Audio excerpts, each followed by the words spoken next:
Hello मित्रों, नमस्कार। आज हम एक टोकरी भर मिट्टी कहानी को पढ़ते हैं। इसका प्रकाशन वर्ष 1900 ईस्वी में हुआ है। इसके लेखक कौन है? एक टोकरी भर मिट्टी तो माधवराव सप्रे हैं। चलिए हम कहानी को तरफ चलते हैं। किसी श्रीमान जमींदार के महल के पास एक गरीब अनाथ विधवा की झोपड़ी थी। जमींदार साहब को अपने महल का होता उस झोपड़ी तक बढ़ाने की इच्छा हुई। विधवा से बहुतेरा कहा कि अपनी झोपड़ी हटा ले, पर वह तो कई जमाने से वहीं बसी थी। उसका प्रिय पति इकलौता पुत्र भी उसी झोपड़ी में मर गया था। पतोहू भी एक 5 बरस की कन्या को छोड़कर चल बसी थी। अब यही उसकी पोती इस वृद्धाकाल में एकमात्र आधार थी। जब उसे अपनी पूर्व स्थिति की याद आ जाती तो मारे दुख के फुट फुट रोने लगती थी। और जब से उसने अपने प्रिय श्रीमान पड़ोसी की इच्छा का हाल सुना, तब से वह मृतप्राय हो गई थी।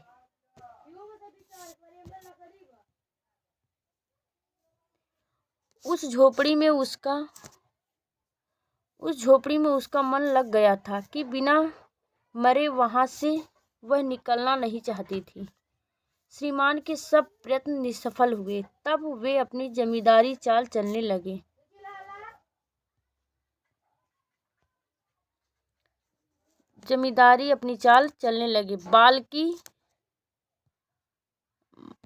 बाल की खाल निकालने वाले वकीलों की थैली गरम कर उन्होंने अदालत से झोपड़ी पर अपना कब्जा कर लिया और विधवा को वहां से निकाल दिया। बेचारी अनाथ तो थी ही, पास पड़ोस में कहीं जाकर रहने लगी। एक दिन श्रीमान उस झोपड़ी के आस-पास टहल रहे थे और लोगों को काम बतला रहे थे कि वह विधवा हाथ में एक टोकरी भर लेकर पहुंची।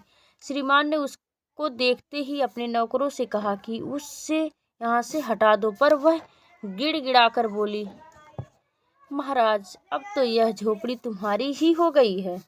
मैं उसे लेने नहीं आई हूँ। महाराज क्षमा करे, तो एक विनती है।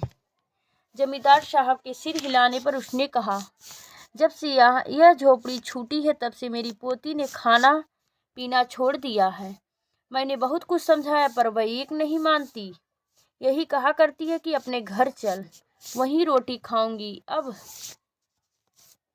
मैंने यह सोचा कि उस झोपड़ी में से एक टोकरी भर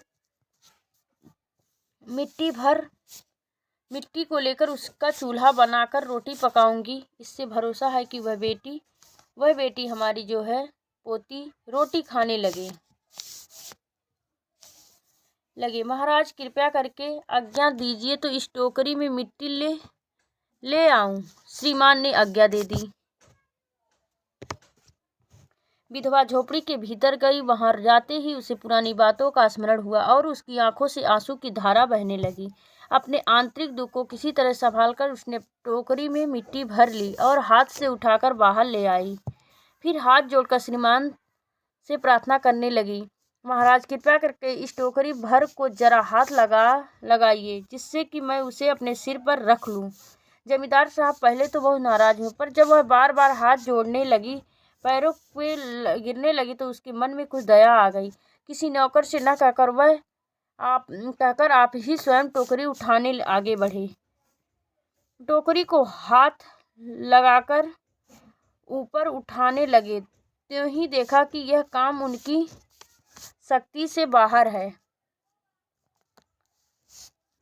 फिर तो उन्होंने अपनी सब ताकत लगाकर टोकरी को उठाना चाहा। जिस स्थान पर टोकरी रखी थी वहां से वह एक हाथ भी ऊंची नहीं उठी।